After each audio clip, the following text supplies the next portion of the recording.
Programme میں آپ کو خوش آمدید کہتے ہیں. میں اسد اللہ خان ہوں. آج کے پروگرام پردیس سے دیس تک میں ناظرین جو کہانی ہمارے پاس موجود ہے وہ عبدالسلام صاحب کی ہے، جن کا تعلق آزاد کشمیر کے ضلع کوٹلی سے ہے، لیکن عرصہ 40 سال سے وہ مقیم ہیں برطانیہ میں ذریعہ معاش کے سلسلے میں.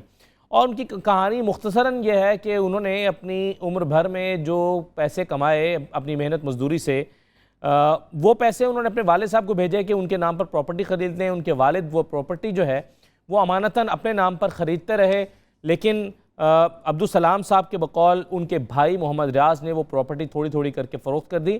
کچھ پراپرٹی بھی باقی ہے، لیکن کچھ پراپرٹی جس کی مالیت کروڑوں میں ہے وہ انہوں نے فروخت کر دی، جس کے مالک یہ ہیں. ان کے بھائی کو اس پراپرٹی کو فروخت کرنے کا ان کے بقول کوئی حق نہیں تھا، لیکن انہوں نے ایسا کیا اور اب وہ انصاف کے طلبگار ہیں.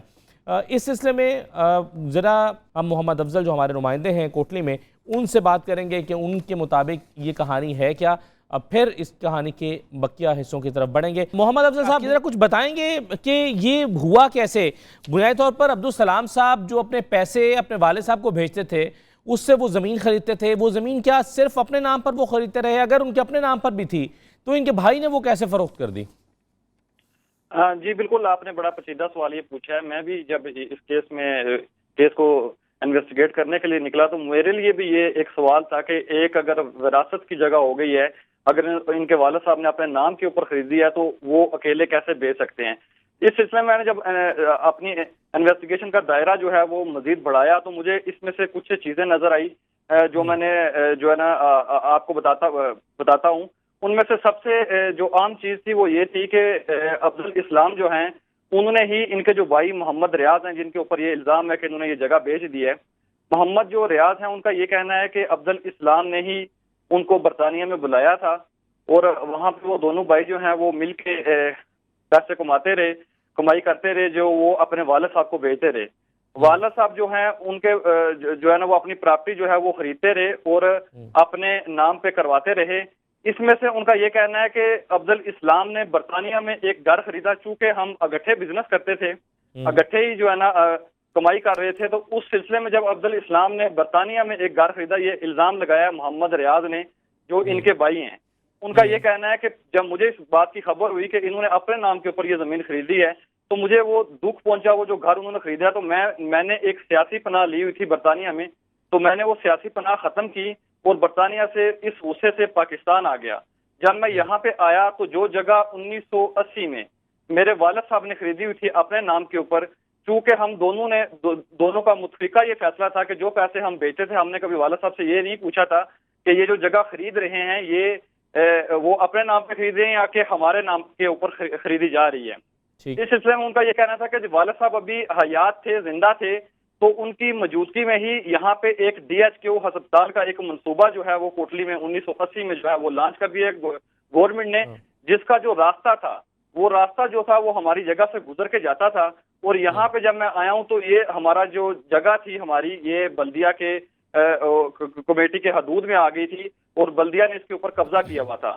میں نے والد صاحب کے ساتھ مل کے اس ساری جگہ کو جو ہے نا مختلف کیس کی ہے، گورنمنٹ کے خلاف کیس لڑتا رہا اور ان کو یہ بتایا کہ جو متعلقہ آپ کو جگہ چاہیے تھی آپ سڑک کے لیے وہ رکھے اور باقی جگہ جو ہے وہ ہماری ملکیتی جگہ ہے وہ ہمیں واپس کیجیے. یہ جگہ جب ہم نے واپس لی تو ان کا یہ کہنا تھا کہ میرے پاس جو بھی جمع شدہ پونجی تھی وہ ساری میں نے ان کیسز میں لڑ کے لگا دی. اور اس کے بعد والد صاحب اپنی حیات میں والد صاحب جب زندہ تھے تو انہوں نے اپنی زندگی میں ہی مختلف جگہوں کے حصے کر دیے تھے، تقسیم کر دیا تھا حصوں کو اور مختلف ہیبے کر دیے تھے. جو ہم 4 بھائی ہیں یہ بیسیکلی اور ان کی سسٹرز بھی ہیں، وہ حصہ جو ہے وہ برابر تقسیم کر دیا گیا والد صاحب نے. اب اصل جو مسئلہ ہے جو میری سمجھ میں بھی آیا اور جو میں نے دیکھا وہ یہ تھا کہ باقول ریاض کے انہوں نے یہ کہا، جو ان کے بھائی ہیں جن کے اوپر یہ الزام ہے کہ انہوں نے یہ جگہ فروخت کر دی، ان کا یہ کہنا تھا کہ جب میں نے کچھ کیسز لڑنے شروع کیے تو والد صاحب نے مجھے یہ کہا کہ یہ جو فلاں جگہ ہے اگر اس کا کیس تم جیت جاتے ہو تو یہ جگہ تم رکھ لو.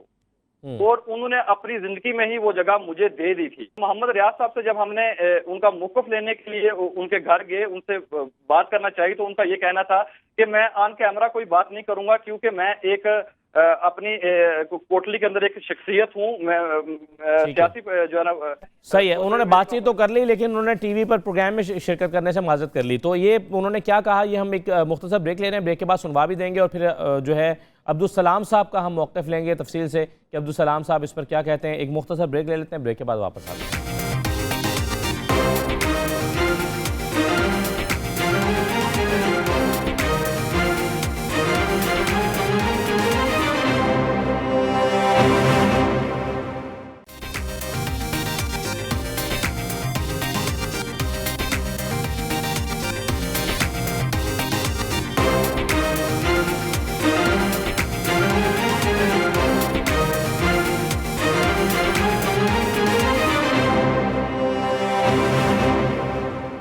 بریک کے بعد آپ کو دوبارہ خوش آمدید کہتے ہیں. اب ہمارے ساتھ عبدالسلام صاحب موجود ہیں، ان سے ہم بات کریں گے جو متاثرہ شخص ہے لنڈن میں مقیم ہے، اور ساتھ ہی ساتھ راشد لودھی صاحب ہیں، ماہر قانون ہیں اور سابق secretary Lahore high court bar ہیں. آپ کو بھی خوش آمدید کہتے ہیں سر. لیکن میں پہلے عبدالسلام صاحب سے میں ان کا موقف لوں گا. عبدالسلام صاحب، آپ کے بھائی یہ کہتے ہیں کہ ہم دونوں نے مل کر پیسے کمائے، مل کر محنت کی اور مل کر پیسے کما کے باہر اپنے والد صاحب کو بھیجے اور والد صاحب نے اپنے نام پر وہ پراپرٹی خرید لی.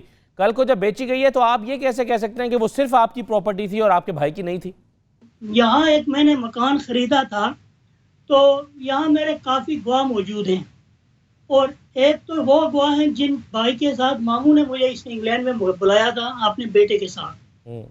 ان کا نام طارق اقبال ہے، وہ پوری حقیقت کو جانتے ہیں. پھر بابو محمد شریف کوٹلی میں رہتے ہیں پنگ پیرا میں، وہ حقیقت کو جانتے ہیں. آپ ضعیف ہیں وہ بیچارے، اونچی سنتے ہیں کافی. بہرحال کبھی بھی اس نے کمائی کر کے مجھے نہیں دی اور نہ ہی یہ اس قابل ہوا. پہلی بار جب یہ پاکستان گیا تو میرے لیے قرض کے لیے آیا، تو میں نے کہا کہ قرض وغیرہ تو میرے پاس نہیں ہے، تمہارے پاس جو پیسے کپڑا وغیرہ لے کے جانا لے جاؤ، جب تک تمہاری شادی ہوتی تب تک میری ذمہ داری ہے. جب یہ پاکستان گئے تھے ان صاحب کی کھوٹے سکے ہر جگہ کھوٹے ہی ہوتے ہیں. جب یہ پاکستان گئے صاحب تو وہاں میں نے ان کی شادی کے لیے میں نے اچھا مجھے اسلام صاحب دو چیزیں ذرا بتائیے پھر میں تاکہ راشد لودھی صاحب سے ان کا موقف لے سکوں تاکہ ان کو بھی پوری سٹوری سمجھ آ جائے. ایک تو مجھے یہ بتائیں کہ آپ یہ کہتے ہیں کہ آپ نے پیسے اپنے والد صاحب کو بھیجے، والد صاحب نے اپنے نام پر پراپرٹی امانتاً خریدتے رہے. وہ پراپرٹی جو والد صاحب نے اپنے نام پر خریدی، کیا وہ انہوں نے آپ کے پیسوں سے خریدی گئی پراپرٹی کو سب بچوں میں تقسیم کر دیا، یا غیر قانونی طور پر ریاض صاحب جو ہیں جو آپ کے بھائی ہیں وہ اس پراپرٹی کو بیچتے رہے؟ اگر انہوں نے غیر قانونی طور پر بیچا تو کیسے بیچ لیا؟ وہ تو پراپرٹی بیچ نہیں سکتے تھے. اور اگر آپ کے والد صاحب نے اس کو تقسیم کر دیا اپنے بچوں میں تو پھر اس کا مطلب ہے قصور آپ کے والد صاحب کا ہے مرحوم کا. دراصل یہ والد صاحب آخری عمر میں کافی علیل و ضعیف تھے. ان میں سے دو بھائی جو ہیں خصوصاً جب بھی کوئی والد صاحب بات کرتے تو یہ بڑھا کے جو ہے نا ان کی بات کو کاٹ دیتے تھے، نہیں مانتے تھے. پراپرٹی جو ہے یہ خریدی گئی میری ہی رقم سے، بلکہ میں نے یہاں 1979 میں مکان بھیجا. یہ تو اس وقت بچہ تھا، اس کو کمانے کے قابل تو کیا جی. تو 1979 میں نے مکان فروخت کیا جو ڈالسٹن کے علاقے لنڈن میں ہے جی. اس کی شہادتیں میرے پاس کافی موجود ہیں کہ اس میں اس کا کوئی حصہ وغیرہ نہیں تھا جی. اور نہ ہی کبھی اس نے مجھے کما کے دیا، مشترکہ پیسے رکھے ہیں. یہ جو بھی کمائی کی ہے میں نے اور میری بیوی نے یہاں محنت بھی کی اور مکان بیچا. مکان بیچ کے 1979 کے اینڈ سے لے کر فروری 1980 تک میں نے 7 اور 7.5 لاکھ روپیہ بھیجا، جس سے یہ زمین خریدی گئی. اور پھر کیونکہ زمین تقریباً 4 لاکھ کے لگ بھگ تو اب یہ آپ کے بھائی نے بیچ کیسے دی؟ یہ میں پوچھنا آپ سے یہ چاہ رہا ہوں. آپ کی پراپرٹی والد صاحب کے نام تھی تو بھائی نے کیسے بیچی؟ اب دیکھ لیں، مجھے یہ جو ہے نا والد صاحب نے جو آپ نے حصہ اس کا کینسل کیا ہے وہ مجبور اور تنگ آ کے اس نے اتنا بیچنی شروع کی زمین، اور پھر حتیٰ کہ میرا مکان کا اس کا مکان اور دکانیں میرے مکان کے سین میں بنی ہیں. یہ میرے مکان کا سین ہوا کرتا تھا جہاں اکاؤنٹ آفس تھا، پوری کوٹلی جانتی ہے جی. اور اس نے آخر کار میرے گیٹ پہ بھی قبضہ، گیٹ پہ تعمیر شروع کی. ایک بار والد صاحب نے جا کے گرایا کہ تم اس طرح گیٹ پہ قبضہ نہیں کر سکتے، لیکن اس نے پھر جو ہے اس نے وہ گیٹ کے اوپر تعمیر کی. اور میرے حصے کو دیکھا جائے تو میرے حصے کی زمین پوری نہیں ہو رہی. وہ زمین جو ہے گیٹ کی وہ میرے حصے میں ڈال کے پوری ہوتی ہے. اس نے اس کی زمین جو ہے اس کو حصہ جو دیا گیا ہے اس سے زیادہ کی یہ جائیداد بیچ چکا ہے. اس نے والد صاحب نے تنگ آ کے اس کا حصہ کینسل کیا. میرے وکیل رائٹ، میں راشد لودھی صاحب کی طرف بڑھتا ہوں، لیکن مجھے صرف یہ بتا دیں کہ یہ آپ کے والد صاحب کے نام ہی پراپرٹی تھی جو آپ کے بھائی نے بیچی اور غیر قانونی طور پر بیچی، کسی اداروں کو ساتھ ملا کر بیچی، آپ یہ کہہ رہے ہیں؟ بالکل. یہ مجھے والد صاحب کے وکیل جو تھے راجہ امتیاز احمد خان، جی وہ انفارچونیٹلی وفات پا چکے ہیں. جب والد صاحب کی وفات ہوئی تو میں نے، کیونکہ والدین کی زندگی میں نے مناسب ہی نہیں سمجھا کہ والدین سے کسی مالیت کے بارے میں سوال بھی کیا جائے. ٹھیک ہے. تمام آمدن جو وہاں کوٹلی سی تمام جائیدادیں جو دکانیں بنی ہیں جو بانٹی گئی ہے وہ سب میری ہی کمائی سے بنی ہے یا میری ہی آمدن سے بنی ہے. ٹھیک ہو گیا، بس صحیح ہے. آپ ذرا میرے ساتھ ہی رہیے. اب سلام صاحب، میں راشد لودھی صاحب میرے ساتھ موجود ہیں جو ماہر قانون ہیں، سابق سیکرٹری لاہور ہائی کورٹ. بہت شکریہ راشد لودھی صاحب. سر، اب کہانی جو مجھے ابھی تک سمجھ آئی ہے متاثرہ شخص عبدالسلام صاحب کی جو لندن میں مقیم ہے، وہ کہتے ہیں میں 40 سال سے پیسے کما کے پاکستان اپنے والد صاحب کو بھیجتا رہا اور والد صاحب اس کی جو ہے وہ پراپرٹی خریدتے رہے. والد صاحب کی وفات کے بعد وہ کہتے ہیں اس تمام پراپرٹی کا واحد حقدار میں ہوں کیونکہ یہ صرف میری کمائی سے خریدی کی پراپرٹی ہے. اس کو ایک تو باقی بہن بھائیوں میں تقسیم نہیں کیا جا سکتا تھا کیونکہ یہ میرے پیسوں کی بنائی گئی پراپرٹی تھی.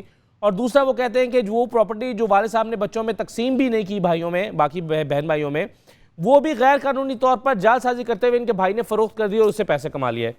تو اس پر سر یہ ایک تو یہ آپ کے خیال میں اس کی قانونی حیثیت کیا ہے؟ کیا والد صاحب اس طرح کر سکتے ہیں یا ان کے والد صاحب کے نام کی پراپرٹی ان کا بھائی بیچ سکتا تھا؟ کس طرح سے آپ کو یہ کہانی سمجھ آ رہی ہے؟ دیکھیے اسد صاحب، یہ تو ہوتا ہے جو لوگ اوورسیز ہیں بیچارے ساری زندگی وہاں محنت کرتے ہیں اور ڈے نائٹ کام کر کے پیسے کماتے ہیں اور پھر ان کی خواہش ہوتی ہے کہ یہ سرمایہ جو ہے وہ پاکستان کے اندر بھیجا جائے، تو اس سے پراپرٹیز بناتے ہیں کہ کل کلاں کو جب یہ پاکستان کے اندر آئیں گے تو یہاں سیٹل ہوں گے.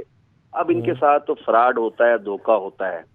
لیکن جن مقدس رشتوں کے بارے میں یہ بات کر رہے ہیں ان کی نیگلیجنس بھی بہت ہے. آپ اس میں اعتماد کہہ لیجئے، ان کی والد صاحب کا احترام کہہ لیں، احترام کہہ لیجئے، لیکن باہر صورت آج یہ وکٹم ہیں اور افیکٹی ہیں اور ہمیں ان کے ساتھ بڑی ہمدردی ہے.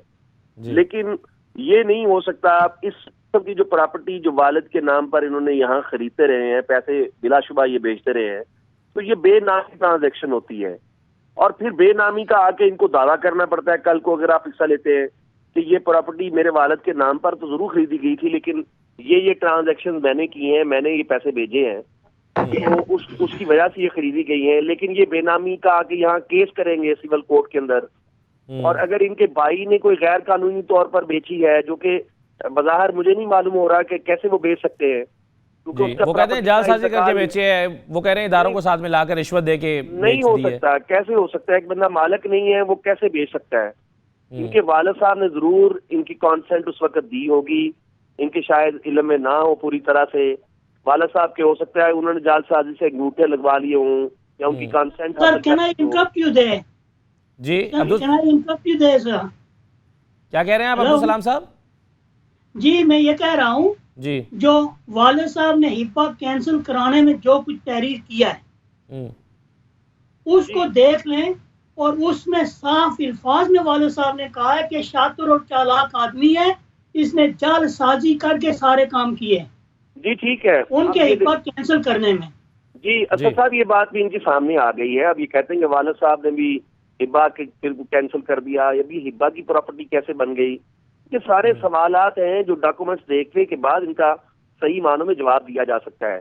بہرحال ان کے ساتھ جو زیادتی ہوئی ہے اور یہ گریوڈ ہیں اس میں ہم ان کو یہ ایڈوائز کرتے ہیں جو آپ سمجھ پائیں. اچھا راشد صاحب، جو آپ سمجھ پائے ہیں اس کے مطابق آپ کے خیال میں ان کے والد صاحب جو ہیں وہ شریک ہیں اس سارے معاملے میں، یا ان کے والد صاحب کو بھی دھوکہ دے کر یہ ان کے بھائی نے کیا ہے؟ میرا نہیں خیال. بظاہر جو اپیرنٹلی معلوم ہو رہا ہے والد صاحب کی انوالومنٹ نہیں لگتی ہے. والد صاحب کیوں کریں گے؟ ان کی کمائی کسی اور کو کیوں دیں گے؟ تو بظاہر تو یہ لگتا ہے کہ یہ ان کا بھائی جو ہے اس نے یہاں فراڈ کیا ہے، ان کے ساتھ دھوکہ کیا ہے، دھوکہ دہی سے ڈاکومنٹس سگنیچر کرائے ہیں یا سارے کام کیا ہے. تو ان کے پاس اب ریمیڈی یہ اویلیبل ہے یہاں آ کے. ایک تو اوورسیز جو فاؤنڈیشن بنی ہوئی ہے وہاں جو ہے اسلام آباد کے اندر وہاں آ کے رابطہ کریں. دوسرے وہاں محتسب ہیں ان کے اوورسیز کے, وہاں آ کے اپنی کمپلینٹ فائل کریں. یہاں پولیس اسٹیشنز کے اندر آ کے اندراج مقدمہ کی درخواست دیں. یہاں 420, 468, 471 کا یہ مقدمات بھی کسی شخص کے خلاف بنتے ہیں.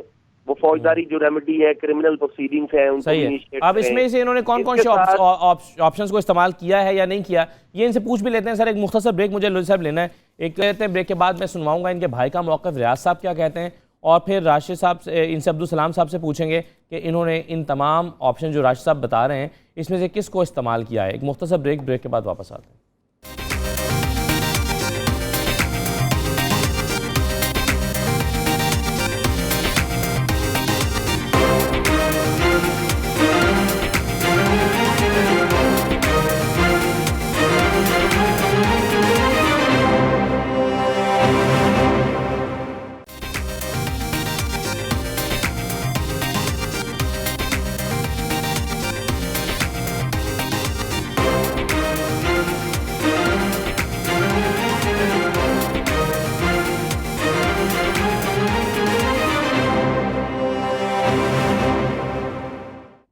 بریک کے بعد دوبارہ آپ کو خوش آمدید کہتے ہیں. آپ نے عبدالسلام صاحب کا موقف سنا جو متاثرہ شخص ہیں, جن کے مطابق ان کے بھائی جو ہیں راجہ ریاض, انہوں نے ان کی پراپرٹی کو جعل سازی سے فروخت کیا ہے. اب راجہ ریاض صاحب کا موقف کیا ہے, ذرا یہ سن لیجئے کہ وہ کیا کہتے ہیں. میرا نام راجہ محمد ریاض بھٹی ہے. عبدالسلام میرے بھائی ہیں جو لندن میں سیٹل ہیں. جو ایلیگیشن یا جن ایلیگیشن نے آپ نے ذکر کیا ہے, یہ ٹوٹلی ایک تو ہمارا یہ فیملی میٹر ہے, جائیداد کا مسئلہ ہے, اور جو جائیداد کا مسئلہ ہے وہ کیس عدالت العالیہ میں اور سول کورٹ میں زیر کار ہے.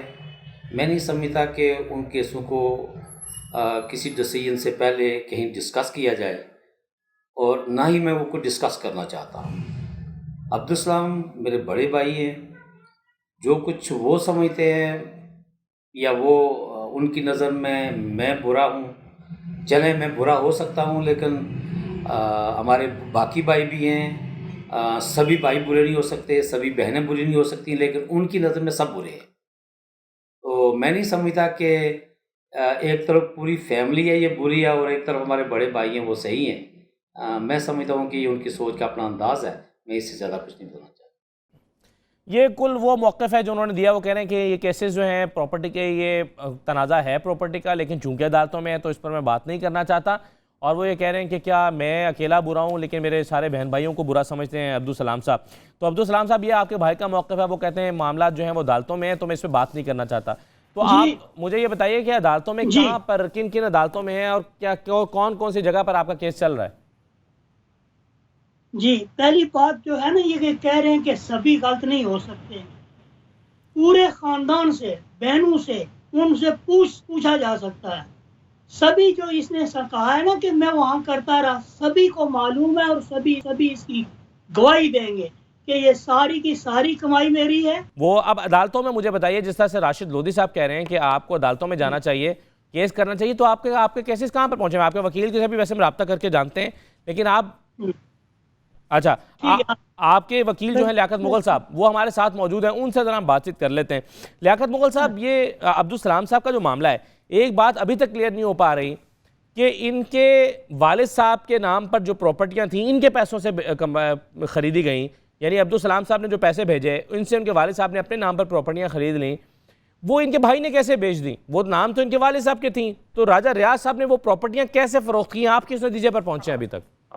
گزارش یہ ہے کہ میں چودھری عبدالسلام صاحب کی طرف سے میں وکیل ہوں جی, اور اس میں ریاض بھٹی صاحب نے ان کے خلاف جو ہے نا وہ ڈگری کو چیلنج کیا, جو ان کے والد صاحب نے جو ہے نا ایک ڈگری کروائی تھی جس کی بنیاد پر جو ہے رقبہ قبل ازیں جو ہے وہ ریاض صاحب کو منتقل ہوا تھا.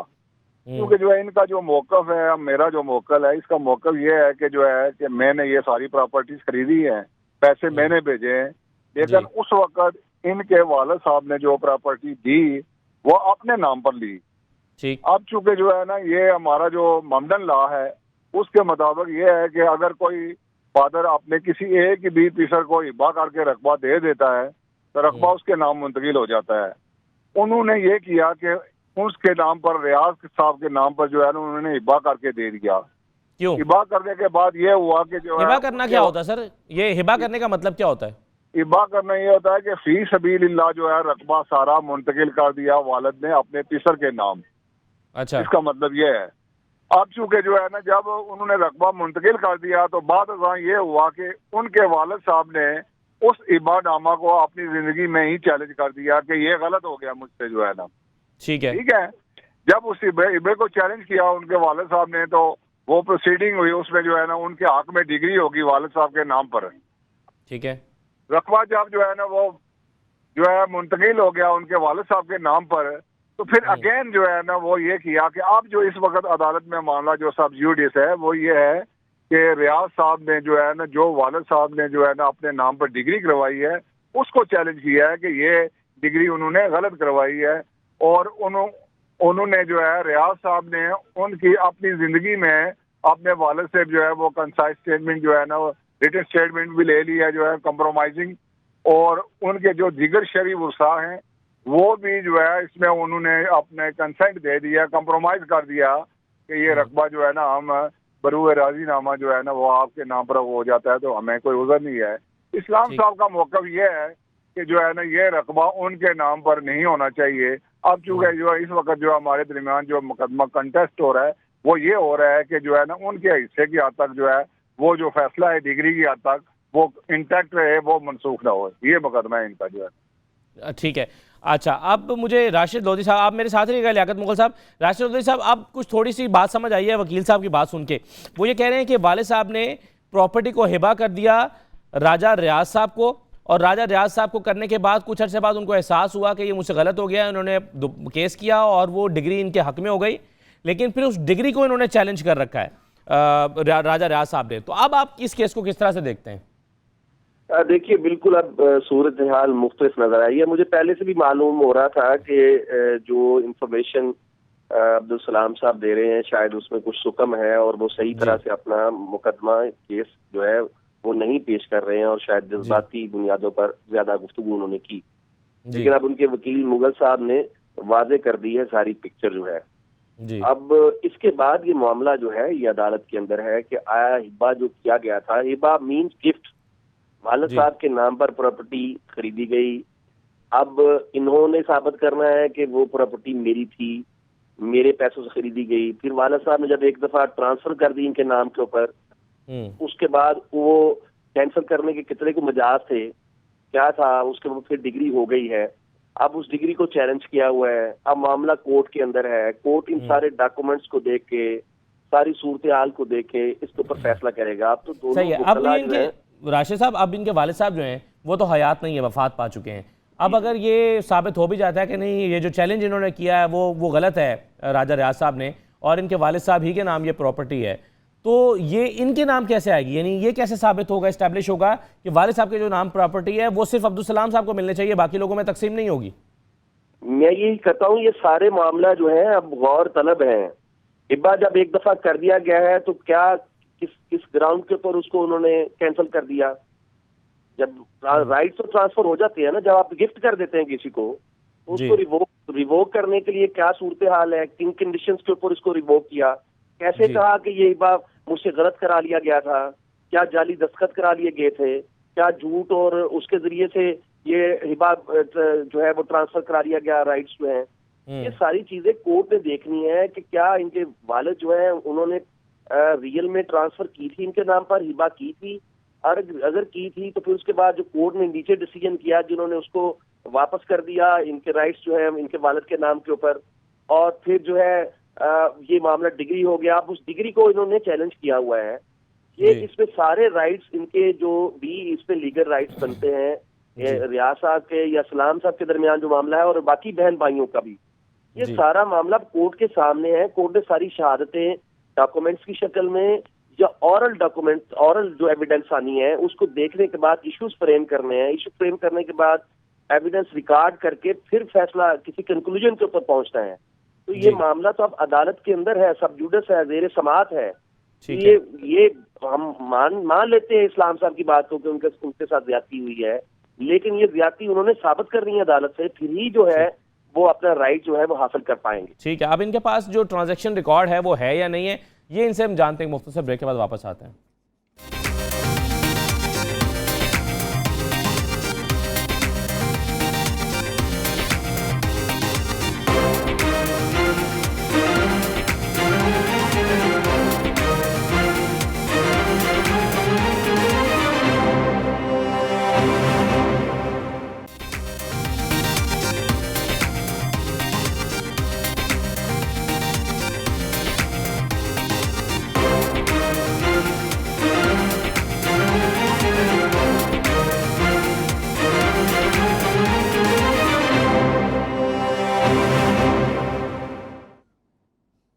بریک کے بعد آپ کو دوبارہ خوش آمدید کہتے ہیں. ہم عبدالسلام صاحب جو ہیں جن کا تعلق کوٹلی آزاد کشمیر سے ہے، ان کا مقدمہ، ان کا مسئلہ آپ کے سامنے پیش کر رہے ہیں. اب ہمارے ساتھ موجود ہیں طارق فاروق صاحب جو کہ سینئر وزیر ہیں آزاد جموں کشمیر میں. طارق فاروق صاحب آپ کو خوش آمدید. سر یہ ایک متاثرہ شخص ہیں اور یہ ایک نہیں ہے، پاکستان کے بہت سارے شہری، آزاد کشمیر کے بہت سارے شہری جو کہ بیرون ملک مقیم ہیں، ان کے بہت سارے مسائل ہیں. اب یہ عبدالسلام صاحب کا مسئلہ یہ ہے کہ ان کی پراپرٹی پر ان کے بھائی نے قبضہ کر لیا، اس کو فروخت کر دیا، اور ابھی کچھ جو پراپرٹی ہے، کچھ رقبہ ہے، اس کا معاملہ عدالت میں بھی چل رہا ہے. میں آپ سے جاننا یہ چاہوں گا کہ بیرون ملک مقیم پاکستانی، اوورسیز پاکستانی جو ہیں، ان مسائل کے حل کے لیے آزاد کشمیر حکومت کو خصوصی طور پر ترجیحی بنیادوں پر کوئی اقدامات اٹھا رہی ہے؟ دیکھیں، یہ جو بیرون ملک پاکستانی کشمیری ہیں ہمارے ملک کا بہت اہم اثاثہ ہیں اور ملک کی تعمیر و ترقی میں ان کا بڑا کردار ہے.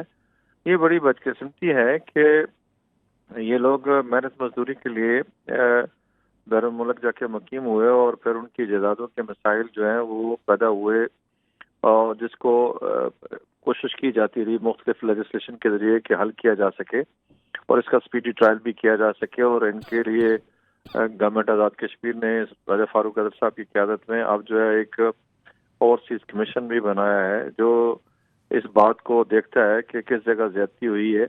اور چونکہ یہ لوگ بیرون ملک ہوتے ہیں تو پھر عزیز و اقارب اور دیگر رشتہ دار مل کے جو ہیں وہ ایسی باتیں کر جاتے ہیں جس کی وجہ سے نہ صرف جو ان کے انسانی حقوق ہیں وہ متاثر ہوتے ہیں بلکہ جو فیملی کے حقوق ہوتے ہیں وہ بھی متاثر ہوتے ہیں. اور یہ بڑی بدقسمتی کی بات ہے. تو اس کو ایڈریس کیا جا رہا ہے. اس میں کئی طرح کی مشکلات ہیں، عدالتی معاملات. یہ جو آپ کہہ رہے ہیں کہ اوورسیز کمیشن آپ نے بنایا ہے سر، یہ شاید اتنا افیکٹولی کام نہیں کر رہا، کیونکہ سلام صاحب جو ہیں، عبدالسلام صاحب، آپ نے کیا اس اوورسیز کمیشن سے رابطہ کیا اپنے مسئلے کے حل کے لیے؟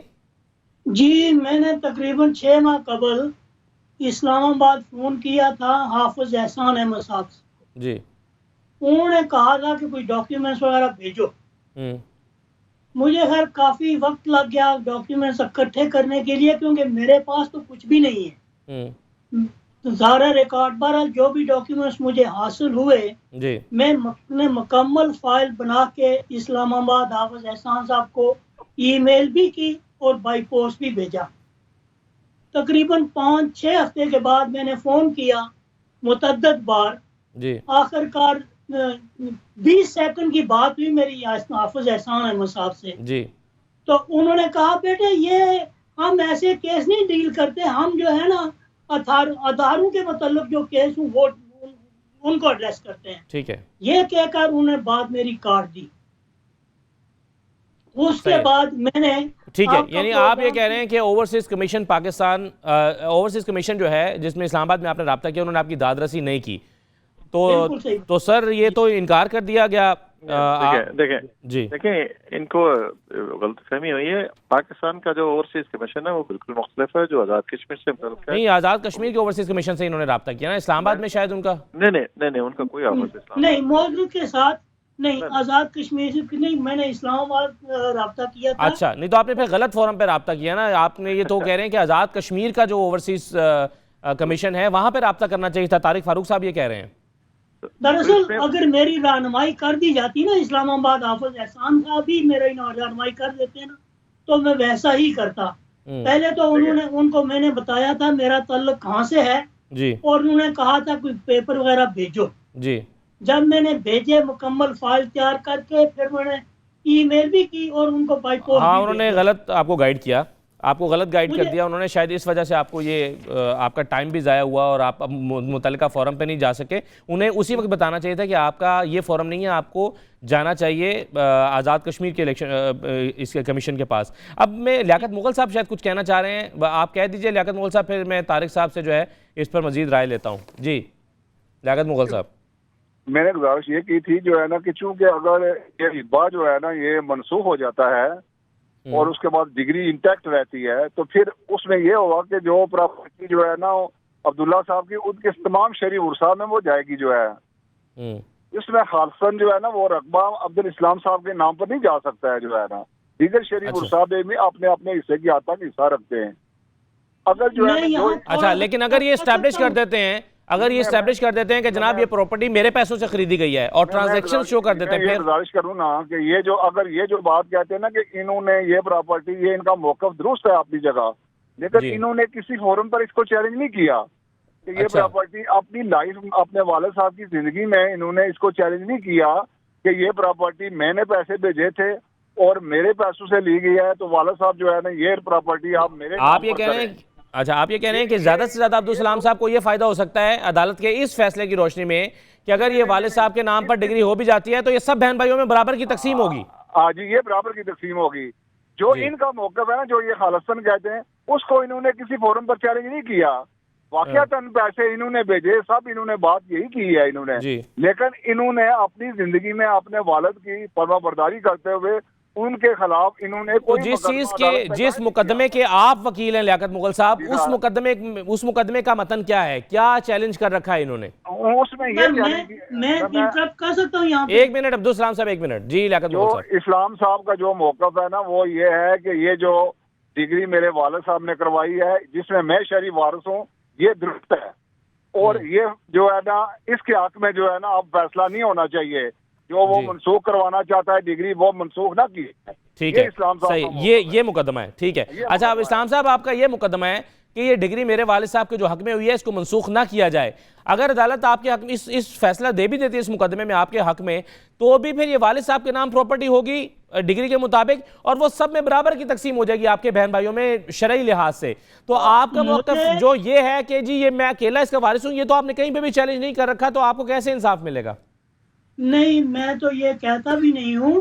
میں نے چیلنج کیا کیا تھا کہ جب والد صاحب نے مجبور ہو کے اس کی ڈگری کینسل کروائی تو اس کے بعد والد صاحب کی وفات کے 10 دن پہلے کی بات ہے. جی یہ ایکچولی کیا ہوا تھا، والد صاحب بیمار تھے، کافی علیل تھے، وہ تو اگلے جہان کی تیاری میں تھے جی اور وہاں سے اس کو ڈگری ملی. حالانکہ ڈگری جب ہوئی عدالتیں ویسے تو نہیں ڈگری ایشو کر دیتی نا. اس کو بلایا گیا، راجہ امتیاز احمد خان وکیل صاحب نے اس ریاض کو کہا کہ بزرگوں کے ساتھ آ کے کچھ حل نکال لو. جب نہیں نکلا یہ حاضر بھی نہیں ہوا کیونکہ یہ کچھ ہوا میں اڑ رہے ہیں صاحب سیاست میں، تو وہاں جو ہے نا وہ عدالت میں بھی نہیں کہ تب جا کے ڈگری والے صاحب کے حق میں ہوئی. اب میرا یہ موقف ہے کہ وہ جو ہے وکیل صاحب جو میرے ہیں ان کو کیس یہ دیا تھا اس نے فراڈ سے سارا کچھ کیا ہے. اس نے والد صاحب کو لے کے جانا تھا اور سلیم صاحب نے والد صاحب کو راولپنڈی لانا تھا علاج کے لیے کیونکہ وہ کافی شدید علیل تھے. جب اس نے والد صاحب کو گھر سے اٹھایا اور کوٹلی لا کے 2 دن یرغمال بنا کے رکھا، یہاں پہ اس نے اپنے گھر میں وکیلوں کو بلایا اور جو ڈگری بحال کرنے کی وہ جو ہے وہ بحال کرنے کی اس نے کوشش کی گھر پہ. اب مجھے پتہ نہیں وہ کہاں تک ہے کہ وہ بحال ہوا یا نہیں. میں نے یہ چیلنج کیا تھا کہ والد صاحب نے جو ڈگری کی ہے ایڈوائس کا کینسل کیا ہے وہ ڈگری بحال دینی چاہیے کیونکہ یہ آدمی اپنے حق سے ڈبل کی زیادہ صحیح ہے. وہ تو آپ کی بات ٹھیک ہے اسلام صاحب، یہ تو سمجھ آ گیا. جی مزید کچھ چیز میں ایڈ جی کیجئے. اچھا اس میں یہ ہے کہ ایک پہلو جو ہے وہ عبدالاسلام صاحب اس کو ڈسکس نہیں کر رہے. ایک پہلو یہ ہے کہ ان کے ایک بھائی جو ہے وہ فوت ہو چکے ہیں اور ان کی جو بیوہ ہے وہ محمد ریاض کی اب زوجہ ہے. اس کا جو حصہ ہے وہ بھی 7 مرلے کا پلاٹ ہے. عبدالاسلام صاحب جب کلیم کرتے ہیں تو یہ اوور آل کلیم کرتے ہیں. وہ اس بات کو ان کے بھائی کا یہ الزام ہے کہ وہ اس بات کو کیوں نہیں بتاتے، اس بات کو کہ کسی پلیٹ فارم کے اوپر کیوں ڈسکس نہیں کرتے کہ وہ اس کے حصے کی بھی ڈیمانڈ کرتے ہیں جو کہ اب